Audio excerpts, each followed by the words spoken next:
for the Orient of Texas, we welcome each of you here today, where we will unite in the plaudits, whereby we express our joy and gratitude for the men we have assembled here to honor today. Please be seated.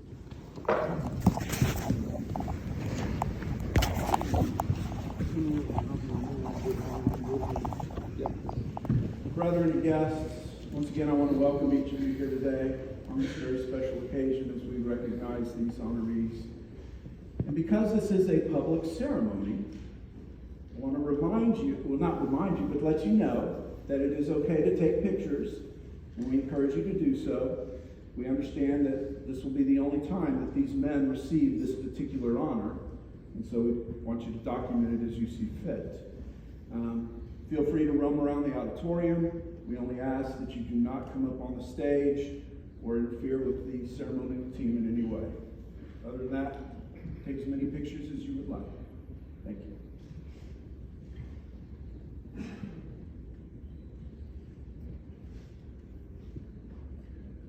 Brother Grandmaster of Ceremonies, present the honor man to receive the rank and decoration of Knight Commander of the Court of Honor.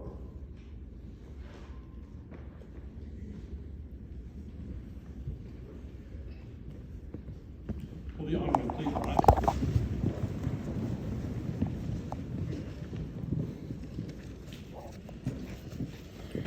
Fellow Great Commander, I present these 37 Masters of the Royal Secret who have been nominated and elected by the Supreme Council to receive the rank and decoration of Knight Commander of the Court of Honor and have been obligated and invested as such.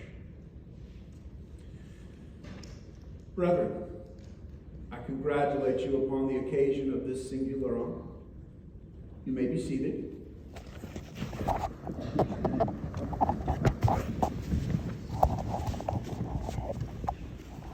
And direct your attention to the Lieutenant Grand Commander.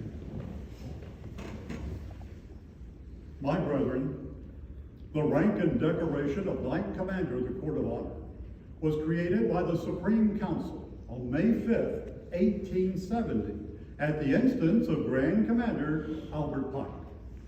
The number of those who can be admitted to the Court of Honor at any session of the Supreme Council is limited, in accordance with the rules laid down in the statutes, which expressly provide that more than twice as many Knights Commander of the Court of Honor may be elected than the number of Knights Commander who may be elected to receive the 33rd degree. The slightest reflection will convince anyone that under those circumstances, a Master of the Royal Secret who is invested with the rank and decoration of a Knight Commander of the Court of Honor is bound to receive the 33rd degree is erroneous. Rather, you will now direct your attention to the Brother Grand Orator.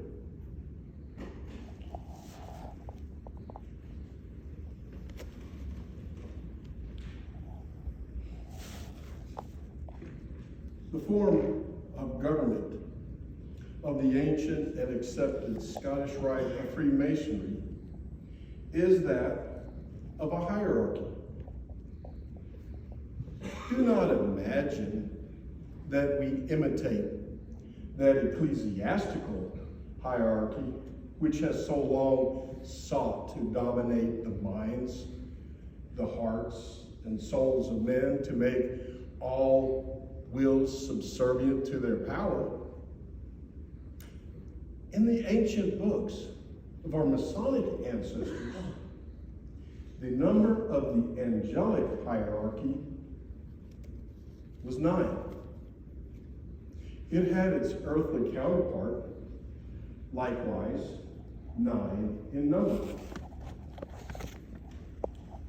From the celestial hierarchy emanated and flowed down into the mundane sphere all the good and perfect gifts which the grand architect bestows on his creatures.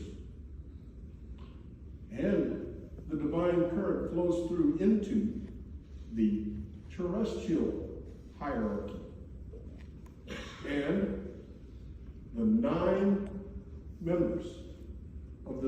Supreme Council, as originally constituted, symbolize that terrestrial or earthly hierarchy, which seeks to seize and hold the rays of divine truth as emanating from their counterpart on the other side of being, and diffuse them among their fellow men, thus promoting their happiness and welfare. In our rite, the hierarchy of the Scottish Rite teaches us that power descends from on high and does not rise from the depths. That the body which represents the hierarchy should be a center of light and knowledge, radiating its beneficent beams into the darkness which surrounds it. The splendid ideal of the hierarchy is the basic truth of Scottish Rite Masonry. That this government of the Scottish Rite is self-perpetuating and endless. It bestows its power and rank at its will, and it endeavors to make virtue and intellect and the service of our fellow men the sole basis of all its favors.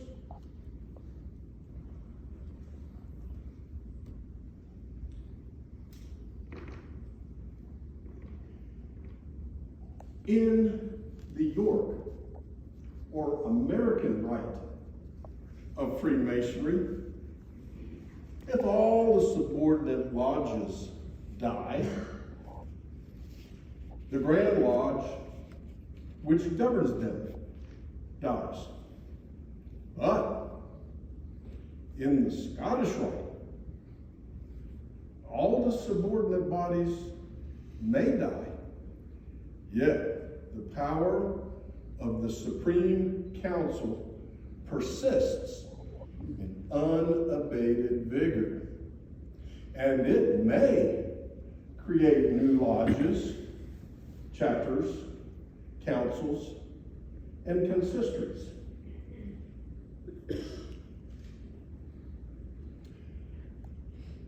In all the bodies of Masonry is voluntary association of good men.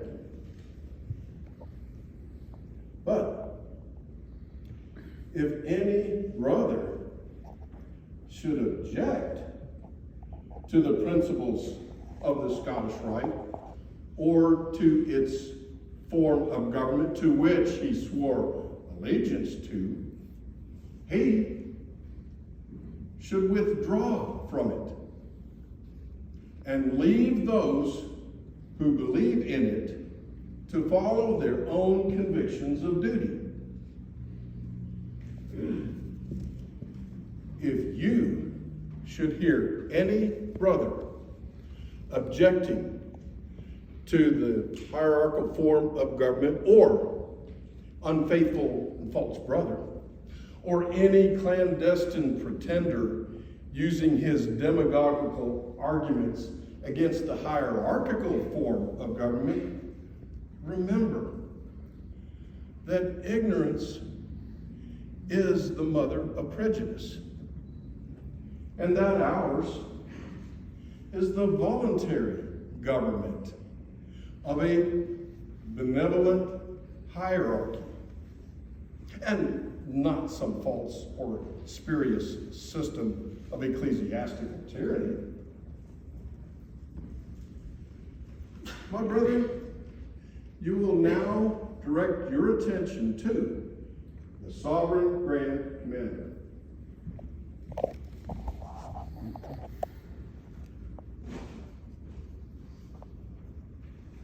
Brethren, you have heretofore in the private ceremonial obligated yourselves to the ancient and accepted Scottish rite of Freemasonry, and assumed the vow of loyalty. That vow of loyalty is perpetual and eternal. You are again presented before the members of this court of honor, and you are now requested to publicly express yourself. Honorees, please rise.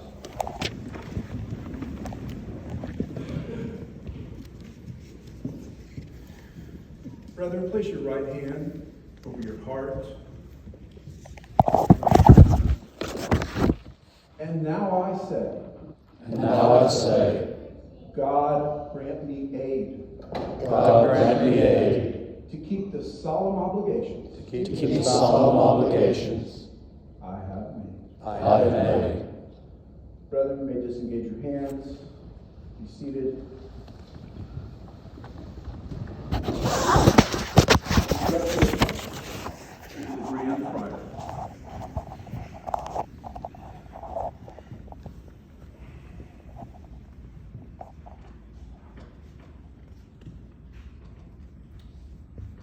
The jewel of a knight commander of the Court of Honor is the Passion Cross of Gold, as described in the statutes of the Supreme Council.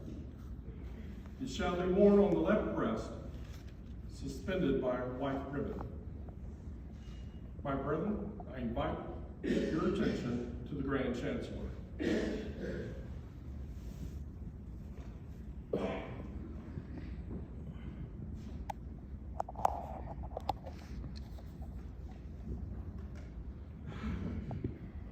The distinctive red cap of a knight commander of the Court of Honor.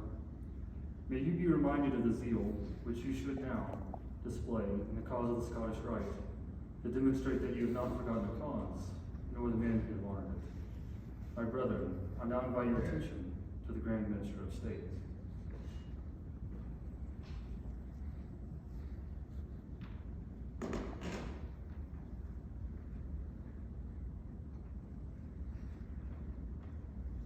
The synthetic badge. So called because, like the points of the compasses, the tenets of masonry are contained within its bounds. It is a rectangle of gold, 1 inch long and 1/2 inch wide, in the form of an oblong square. In it are embedded 3 white sparkling jewels in the form of a triangle with 3 equal sides, the apex pointing upwards. It is being worn on the right lapel of the coat. Brethren, we will direct your attention to the Sovereign Grand Commander.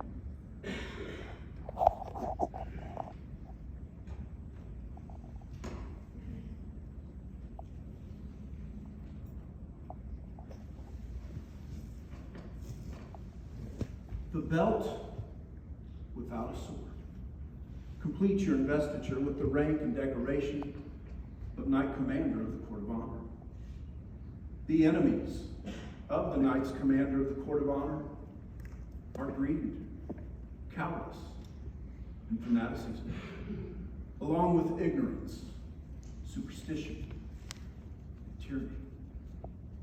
Our weapons against them are an enlightened reason, a clean heart, and a strong will, symbolized by the badges you will now wear.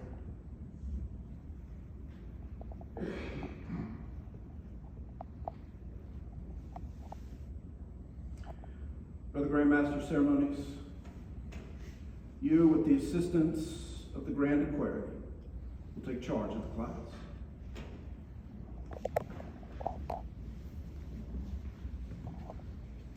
Brother Grand Chamberlain, you will conduct the Sovereign Grand Inspector General for the Orient of Texas to the Prado.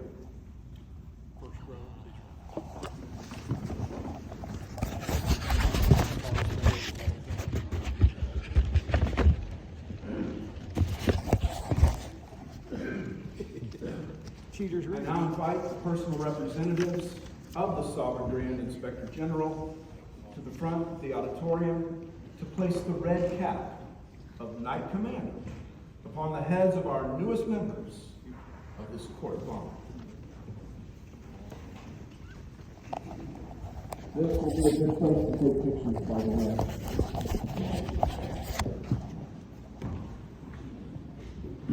From the Valley of Galveston, Dean Russell Bryan, 32nd degree KCCH. Byron, put your camera down.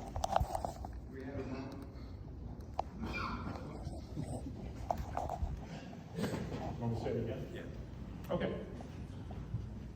From the Valley of Galveston, Dean Russell Bryan, 32nd degree KCCH.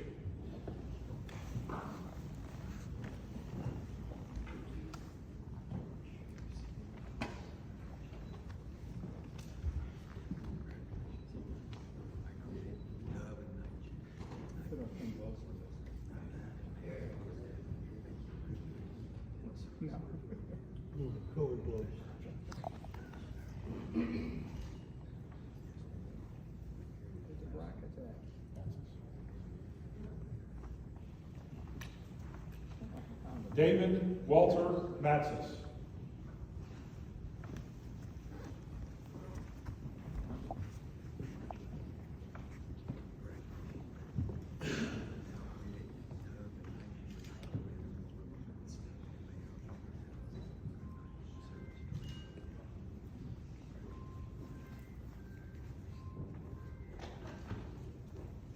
From the Valley of Austin, David Ryan Hill.